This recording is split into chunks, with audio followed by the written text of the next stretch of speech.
Praise the Lord. प्रभु का धन्यवाद करते हैं आज की अच्छी सुबह के लिए। कितने लोगों को आराधना में अच्छा लगा? हालेलुया। आराधना में चंगाई है, छुटकारा है, आपके आंसू बह रहे हैं, आप आनंदित हो रहे हैं, नाचते हुए आनंदित हो रहे हैं, गाते हुए आनंदित हो रहे हैं। पता नहीं है कि आप कितने प्रभु की साथ अपने रिश्ते को और मजबूत कर रहे हैं आराधना के समय। इसलिए मैं हर संडे कहता हूं कि कोशिश करें आप समय से आए। प्रभु का धन्यवाद करते हैं। एक अच्छी बात आज की सुबह में आपके साथ बांटना चाहता हूं और विश्वास करता हूं कि आज भी खुदा आपको बरकत देगा। हर हफ्ते खुदा हमको बरकत देता है, आशीष देता है और मैं विश्वास करता हूं कि आज की सुबह भी परमेश्वर ने आपकी और मेरे लिए रखी है। प्रभु का धन्यवाद करते हैं। कई बार हमारे पास एक क्वेश्चन होता है और हम कई बार वो क्वेश्चन खुदा के पास, अपने पादरी साहब के पास या अपने लोगों के साथ भी इसकी चर्चा करते हैं। हम इतना कमाते हैं फिर भी घर में बरकत नहीं। पता नहीं हमारा सारा पैसा बीमारी में क्यों चला जाता है, पता नहीं हर बार हमारा ही नुकसान क्यों हो जाता है। एक साथ हमारे घर की सारी चीजें खराब हो जाती है और हमने सोचा था इस बार ऐसा करेंगे, पैसे को सेव करेंगे, पैसे से ये काम करेंगे, लेकिन ना जाने क्यों हमारा पैसा बच नहीं पाता है। पता नहीं क्यों हमारे घर में हर दिन कलेश रहता है, पता नहीं क्यों हमारी ये चीजें सही हो नहीं पा रही है। तो मैं एक वर्स पढ़ रहा था, एक इबादत की वर्स में पढ़ रहा था और मुझे अच्छा लगा। मुझे लगा कि ये बात अपने लोगों के साथ बांटनी चाहिए कि खुदा बढ़ती का परमेश्वर है। हमारा परमेश्वर बढ़ती का परमेश्वर है, वो घटती का परमेश्वर नहीं है कि वो आपको नीचे ले जाएगा। उसके विषय में लिखा है वो बढ़ती का परमेश्वर है, वो हमें बढ़ाता है। हालेलुया। परिवार से बढ़ाता है, पैसे से बढ़ाता है, आत्मिक तौर से बढ़ाता है। अगर आप चेक करिए, अगर आप आत्मिक तौर से नहीं बढ़ रहे हैं, अगर आपकी चीजें नहीं बढ़ रही हैं, अगर आपके घर में बढ़ोतरी नहीं हो रही है, तो आपका खुदा के साथ रिश्ता कैसा है, चेक करिए उसको आप। Praise the Lord. एक वचन मेरे साथ निकाल के पढ़े, आपको बहुत अच्छा लगेगा। बड़ा फेमस वर्स है, बहुत से खादिमों के मुंह से आपने सुना होगा और कई बार आपके पास जब आप बाइबल स्टडी कर रहे होंगे तो आपके पास आया होगा ये वर्स। ये आपको मिलेगा निर्गमन उसका 23 अध्याय, उसका 25 और 26 पद पढ़ेंगे। आज की शुरुआत की आयत ये रखी है क्योंकि इस बात से मैं पूरा हफ्ता खुदा से बातें कर रहा था और खुदा मुझे कुछ बातें समझा रहा था। इसके वसीले से लोग कहते हैं कि पता नहीं क्यों हमारे साथ ही ऐसा होता है। जी, इसको पढ़ेंगे और इससे सीखेंगे आज की बात को कि कैसे परमेश्वर हमारे जीवन में बढ़ती का परमेश्वर है, कैसे हमारे जीवनों में बढ़ती होती है। जी पढ़ें। तू अपने परमेश्वर यहोवा की उपासना करना। एक कंडीशन यहाँ पर दे रहा है, कह रहा है तू अपने परमेश्वर यहोवा की उपासना करना, तब वह तेरे अन्न जल पर आशीष देगा। तब वो तेरे अन्न और जल पर आशीष देगा। Praise the Lord. उपासना, भक्ति, आराधना, परमेश्वर के साथ अपने रिश्ते को घनिष्ठ करना, है ना। मैं और आप क्या करें, वो कह रहा है तू अपने परमेश्वर यहोवा की उपासना करना। हम भक्ति सिर्फ संडे करते हैं, हम सिर्फ आराधना संडे करते हैं। मैं अभी जब वर्शिप टीम से बात कर रहा था तो मैं कह रहा था कि वर्शिप टीम हर रोज अपने घर पे आराधना करे।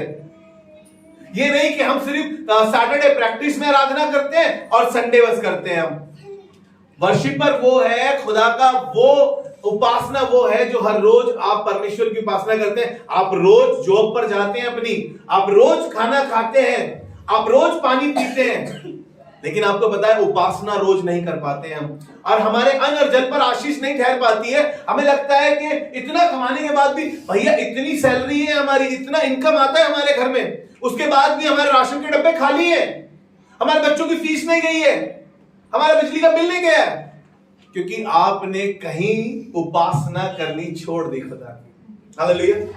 और परमेश्वर बढ़ती का परमेश्वर है। परमेश्वर ऐसा नहीं है कि वो आपको नीचे दिखाना चाहता है, लेकिन आप हर रोज उसकी उपासना करें। उसने अपने लोगों के लिए ये मांग करी थी फिरौन से। मूसा से कहा कि मेरे लोगों को बोल, फिरौन को बोल मेरे लोगों को छोड़ दे, वो जाके जंगल में मेरी उपासना करें। आपको पता है जंगल में जब वो उपासना कर रहे थे, लाल समुद्र तो भाग हो गया, क्योंकि परमेश्वर उनसे उपासना कराना चाहता था। आपके कर्जे, आपकी बीमारियां, आपके घर से कलेश दूर हो सकते हैं जब आप परमेश्वर की उपासना करते हैं। हालेलुया। क्योंकि हम उपासना तो करते नहीं, लेकिन एक्सपेक्टेशन खुदा से सब चीजों की करते हैं। हमारे घर में भी मेरिकल हो जाए, हमारे भी घर में मेरिकल हो जाए, हमारे भी बच्चों में मेरिकल हो जाए, हमारे बच्चे भी प्रचार करें, हमारे बच्चे भी गाएं, हम भी कुछ कर सके। लेकिन आपको पता है उपासना घरों में नहीं होती है। परमेश्वर को शिकायत हुई, यहोशू के बाद लोगों ने अपने बच्चों को खुदा के बारे में बताना छोड़ दिया। उपासना करें अपने घर में। जब आप ही उपासना नहीं करेंगे, बच्चे क्या उपासना करेंगे आपकी? आप अपने घर में एक टाइम नियुक्त करें। आप कहें कि खाना खाने के बाद हम सब इकट्ठा होकर आराधना करेंगे। अरे घर में छोटा सा चर्च लगा दीजिए आप। खुदा कह रहा है जहां पे 2 या 2 से अधिक मेरे नाम से इकट्ठे होते हैं, मैं वहां हाजिर होता हूं। खुदावन आपके घर में, आपके बीच में आ जाएगा। वो राजा है, और आपके घर का जब वो राजा बन जाएगा तो घर की सारी चीजें उसके हाथ में आ जाएगी। हालेलुया। वो ऑनर दे देंगे आप उसको कि वो लॉर्ड है और परमेश्वर प्रभु, हम आपकी उपासना करते हैं, आप महिमा के योग्य, आप स्तुति के योग्य हैं। हे लश्करों के रब, हे हेत के संदूक, तू हजारों हजारों में लौट कर आ। परमेश्वर को बुलाए अपनी जिंदगियों में, अपने घरों में। तब परमेश्वर के कलाम में लिखा है, तब वो तेरे अन्न और जल पर आशीष देगा। मैं आपको विश्वास दिलाता हूं, मैं सच बता रहा हूं, मेरी जिंदगी में जब से मैंने खुदा के साथ अपने रिश्ते को जोड़ा, उपासना करनी शुरू करी, उसकी आराधना करनी शुरू करी, उसके साथ चलना शुरू करा, हर दिन मेरे जीवन में मिरेकल हुए हैं। हर दिन खुदा ने मुझे बढ़ाया है, घटाया नहीं है। वो बढ़ती का परमेश्वर है। मुझे परिवार से बढ़ाया, मुझे चीजों से बढ़ाया, मुझे आत्मिक तौर से बढ़ाया। कलीसिया में आपके सामने बढ़ोतरी है। सब चीजें खुदा ने आराधना के वसीले से, उपासना के वसीले से करी है। अपने घरों में उपासना करना शुरू करें, उसको प्रेज दे, उसको महिमा दे, उसको आदर दे।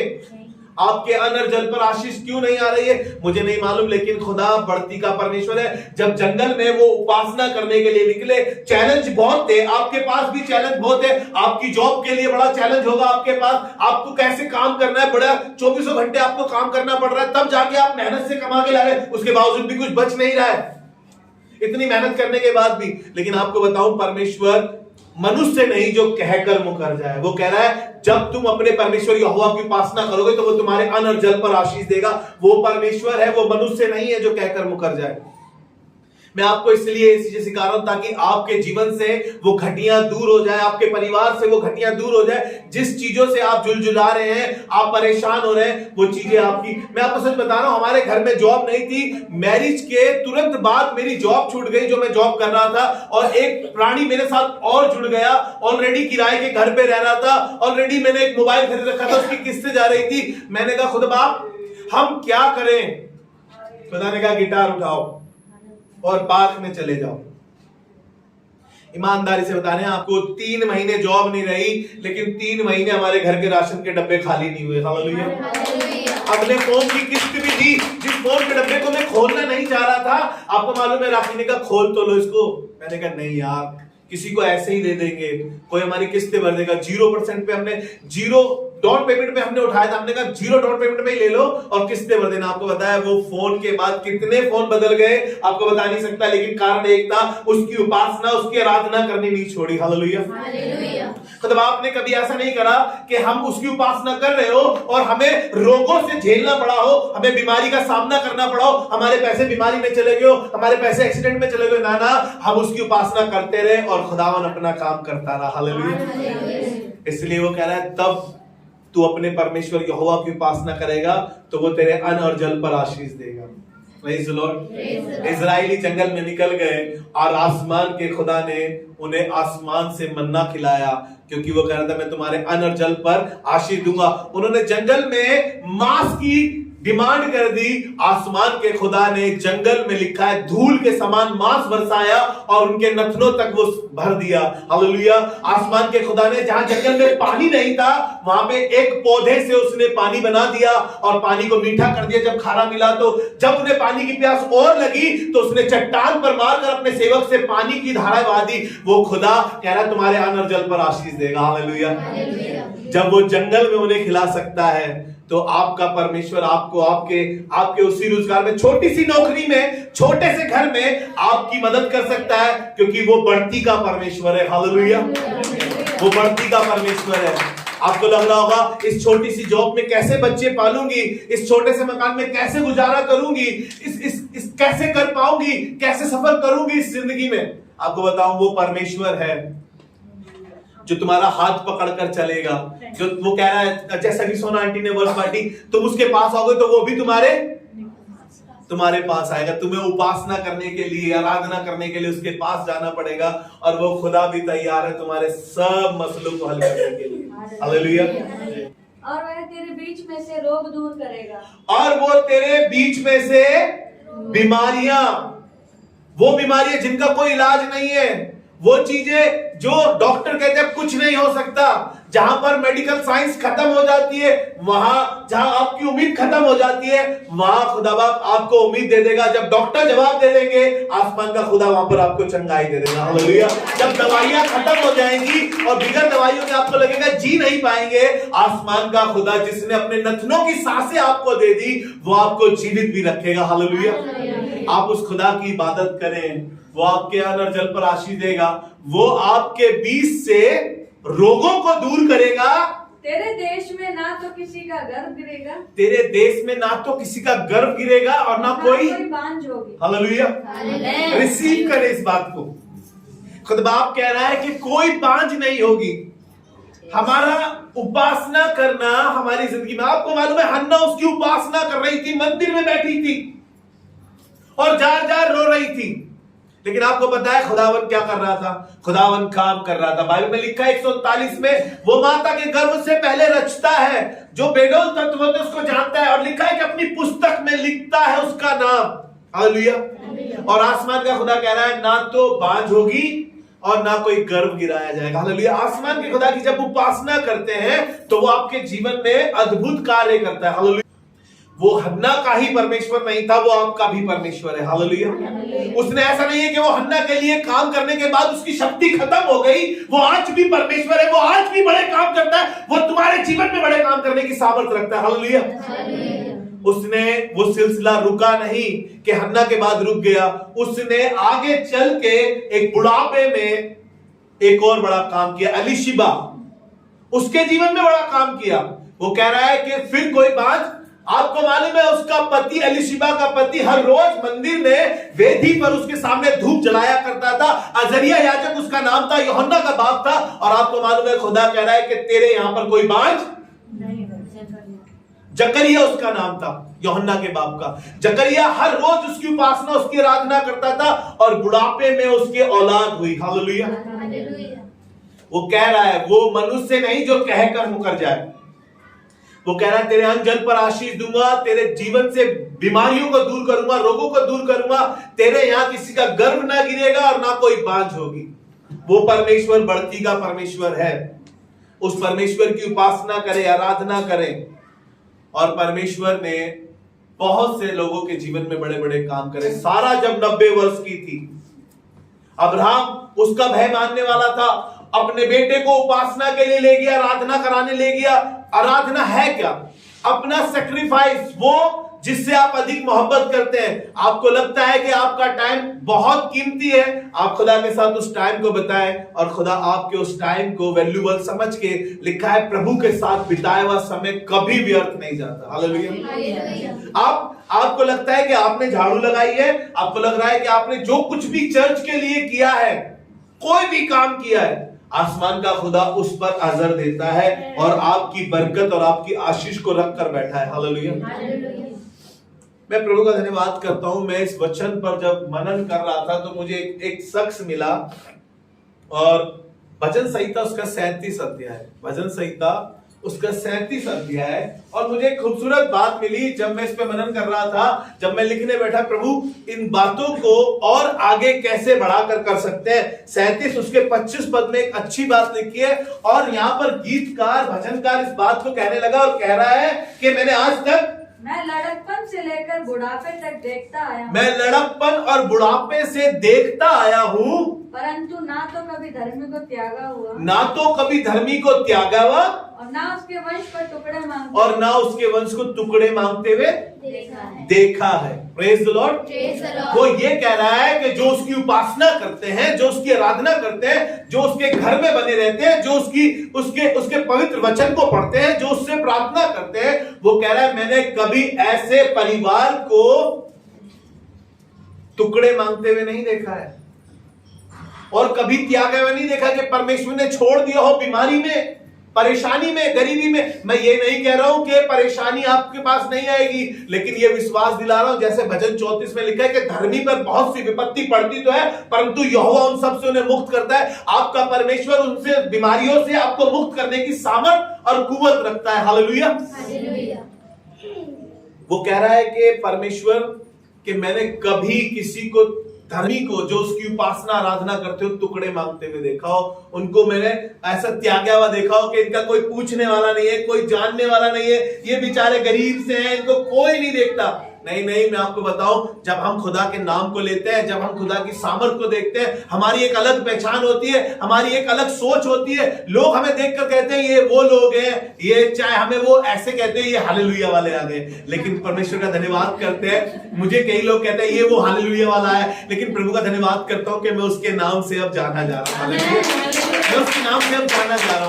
कई बार तो मेरे को इस बात का सामना करना पड़ा कि भैया कितने पैसे मिले तुम्हें धर्म बदलने के लिए। मैं प्रभु का धन्यवाद करने लगा। मुझे एक वर्शिपर ने कहा कि तू प्रभु का धन्यवाद करना शुरू कर कि अब लोग तुझे प्रभु के नाम से जानने लगे। मैं प्रभु का धन्यवाद करता हूं कि प्रभु कभी धर्मियों को त्यागा हुआ या उसके वंश को टुकड़े मांगता हुआ नहीं छोड़ता। जी आगे 26 पर, वह तो दिन भर अनुग्रह कर करके, देखिएगा ध्यान से सुनेगा, वो तो दिन भर अनुग्रह कर करके ऋण देता है। ऋण मालूम है आपको क्या है? हम चाहकर भी उसका उतार नहीं सकते, ये है ऋण हमारे ऊपर, हम उसके ऋणी हैं। और वो कह रहा है वो अनुग्रह कर करके ऋण देता है। कैसे? जब उसकी उपासना करते हैं, जब उसकी आराधना करते हैं। हमारे राशन के डब्बों पर आशीष है, हमारे बैंक बैलेंस पर आशीष है, हमारे बच्चों पर आशीष है, हमारी कलीसिया में आशीष है। हम खुदा की आराधना करते हैं। हालेलुया, प्रभु का धन्यवाद करते हैं। एक विधवा है बेचारी, जब मैं इसको पढ़ रहा था, सारपत की विधवा, ये आपको पहले राजा उसका 17वें अध्याय में मिलती है 8वें पद से। ये इसके घर में थोड़ा सा आटा और थोड़ा सा तेल है, और खुदा ने अपने खादिम से कहा कि मैंने तेरे लिए खाने का इंतजाम रखा है। खुदा के खादिम से कहा कि मैंने तेरे लिए, अकाल उस समय पे पड़ा हुआ था। ध्यान से सुनिएगा, अकाल के समय की बात बता रहा हूं आपको। मान लीजिए जैसे अभी हम पीछे चले जाए 3 साल पहले, कोरोना टाइम में बड़ी दिक्कतें हो रही थी खाने की ना। जब जॉब नहीं थी तो खाना कहां से होता भाई? लेकिन परमेश्वर ने खिलाया कि नहीं खिलाया? जोर से बोल सकते हैं, खिलाया कि नहीं खिलाया? Praise the Lord. लेकिन वही परमेश्वर, मेरा और आपका परमेश्वर, ये अकाल के दिनों की बात है, और परमेश्वर ने एक सेवक से कहा कि तू चला जा, मैंने सारपत की विधवा के यहां तेरे लिए खाने का इंतजाम रखा है। और वो जाता है, और वो औरत वहां पर कुछ लकड़ियां बीन रही होती है। जब वो लकड़ी बीन रही होती है और वो अपने घर जा रही होती है, वो घर पे जाकर कहता है कि मुझे थोड़ा पानी पिला। वो पानी पिलाती है। वो कहता है सुन, पानी पिलाने तो जा रही है, थोड़ा सा मेरे लिए खाने को लिए ये कुछ। वो कहने लगी मेरे पास खाने को कुछ नहीं है, मेरे आटे ड्रम में थोड़ा सा आटा और थोड़ा सा तेल है सिर्फ, और उसको मैं बनाऊंगी और खाऊंगी, मैं, मेरे और मेरे बेटे के लिए वो सफिशिएंट है। उसने कहा जैसा तू चाहती है वैसा कर, लेकिन परमेश्वर ने मुझे कहा है कि मेरे खाने का इंतजाम यहां पर है, तू मेरे लिए कुछ खाने को लिया। मैं प्रभु का धन्यवाद करता हूं। आप इसको अगर 8वें पद से पढ़ेंगे तो यहां पर लिखा है कि उसने वैसा ही किया, और प्रभु का बड़ा धन्यवाद करता हूं। लिखा है कि उसके विषय में, फिर उसके कभी भी उसके पीपे का आटा कभी खत्म और उसकी कुप्पी का तेल कभी खत्म। परमेश्वर बढ़ती का परमेश्वर है। जब आप उसकी उपासना करते हैं तो वो आपके अन्न और जल पर आशीष देता है। हालेलुया। मैं प्रभु का बड़ा धन्यवाद करता हूं कि वो हमारे अन्न और जल पर आशीष देता है। आप इसको अपने घर जाके पढ़िएगा। मैं प्रभु की आपको वो बातें बता रहा हूं जो परमेश्वर ने मेरे दिल में रखी है। क्यों हम इतने परेशान हैं, इतना कमाने के बावजूद, इतनी मेहनत करने के बावजूद, इतनी इनकम हमारे घर में आने के बावजूद हमारे घर में प्रॉब्लम्स ज्यादा हैं। इनकम ज्यादा नहीं है, जितनी इनकम है उससे ज्यादा कहीं प्रॉब्लम भी है, समस्याएं ज्यादा है। लेकिन प्रभु कह रहा है कि तू उसकी उपासना करेगा तो वो चीजों को बेहतर करेगा। मेरे साथ एक वचन और निकाल के पढ़े, भजन 75 और उसकी 6 वर्स, और वहां पे इस प्रकार से लिखा है, क्योंकि बढ़ती ना तो पूरब से, ध्यान से सुनिएगा ये वचन, बढ़ती ना तो पूरब से, ना पश्चिम से, और ना जंगल की ओर से आएगी। सुनिएगा ध्यान से। आपको लग रहा है कि कोई अमेरिका से आएगा, कोई गांव से आएगा हमारा चच्चा, कोई अधिकारी आएगा, मेरा बेटा विदेश से आएगा और हमारे घर एकदम से बढ़ जाएगा, एकदम से हमारा घर नया हो जाएगा। वो कह रहा है ना तो बढ़ती पूरब से और ना पश्चिम से, लेकिन सेनाओं के, और ना ही जंगल से। ना तो बढ़ती पूरब से, ना पश्चिम से, और ना ही जंगल से, लेकिन सेनाओं के यहोवा की ओर से होती है। हालेलुया। परमेश्वर बढ़ती का परमेश्वर है। मैंने आपको बताया ना, वो बढ़ती का परमेश्वर है। आपके जीवन में वो हर चीज बढ़ाना चाहता है, लेकिन जरूरत यह है कि हम उसकी उपासना कर सके, हर रोज आराधना कर सके, उसको महिमा दे सके, उसको ग्लोरी दे सके कि प्रभु तू सच में परमेश्वर है, तू हमारा परमेश्वर है, तू हमारा रचयिता है। जिस दिन आप ये बात सीख लेंगे, मैं विश्वास करता हूं आपके राशन के डब्बों पर बरकत और आशीष बनी रहेगी। मैं प्रभु का धन्यवाद करता हूं कि उस दौर से जब हम गुजरे, उसके बावजूद फिर हम लॉकडाउन में आए। जब हमारी मैरिज के बाद फिर से एक प्रॉब्लम समय आई, लॉकडाउन में हम दोनों की जॉब नहीं, दोनों स्कूल में जॉब कर रहे थे, दोनों की जॉब से कोई सैलरी नहीं आ रही थी, लेकिन प्रभु का धन्यवाद करते हैं हमारे राशन के डब्बे खाली नहीं हुए, हमारे बैंक खाली नहीं हुए। प्रभु परमेश्वर बढ़ती का परमेश्वर है। उसके बाद आज भी परमेश्वर हमें बढ़ा रहा है और बढ़ाता जा रहा है। एक कारण है क्योंकि हर रोज उसकी उपासना करते हैं, हर रोज उसकी आराधना करते हैं। आपको बताना इसलिए चाह रहा हूं ताकि परमेश्वर आपके जीवनों से समस्याओं का समाधान कर सके। कारण एक है कि आप उपासना नहीं कर पा रहे, आराधना नहीं कर पा रहे। भैया हमें तो गीत गाना नहीं आता, जो ऐसा आता है वैसा गाए, हमारी आवाज अच्छी नहीं है। अरे परमेश्वर आवाज को नहीं देखता है। यूहन्ना रचित समाचार उसके 4 अध्याय के 24 पद में लिखा है कि परमेश्वर ऐसे आराधकों को ढूंढ रहा है जो आत्मा और सच्चाई से उसकी आराधना करते हैं। उपासना करने वाले को जरूरी नहीं है गिटार ही बजाना है, जरूरी नहीं वो कीबोर्ड पे बजा के गाए और उसकी आवाज बड़ी सुरीली हो, नहीं। आसमान का खुदा कह रहा है कि जो मेरा उपासक हो, जो मेरा भजनकार हो, उसमें एक क्वालिटी हो, वो आत्मा और सच्चाई से मेरी आराधना है। और परमेश्वर, हमारा परमेश्वर ऐसा परमेश्वर है कि वो हमारी इसी फेथफुलनेस को देखकर हमारे ऊपर आशीष देता है। चर्च इसलिए ना आए क्योंकि भैया हमें बोलेंगे, नहीं, इसलिए ना आए, हम खुदा बाप तेरी उपासना करने आए तेरे लोगों के साथ बैठकर, हम तेरी आराधना करने आए तेरे लोगों के साथ बैठकर, इसलिए आए। अरे भैया आप अपने घर पे करते हैं, पर्सनल करते हैं, बड़ी अच्छी बात है, आप करिए। आप परिवार के साथ करते हैं, पारिवारिक उपासना करते हैं, करते रहिए। आप सामूहिक परिवार के साथ भी प्रार्थना करें, यानी कि खुदावन के लोगों के साथ बैठकर। खुदा बाप इन बातों से खुश होता है। अपने सरों को झुकाए, खुदा से दुआ करें। खुदावन हम धन्यवाद करते हैं अच्छी बातों के लिए। परमेश्वर प्रभु कलीसिया में हर अच्छी बात आपकी ओर से होती है। प्रभु दुआ करते हैं ये वचन इनकी जिंदगियों में, इनके घरों में आशीषित हो और बरकत लाने वाला, और प्रभु ये सब तेरी उपासना करने वाले बने। यीशु मसीह के नाम से दुआ को मांगते हैं। प्रभु जी सुनिए, कबूल फरमाइए। प्रभु आप सबको आशीष दे। Praise the Lord.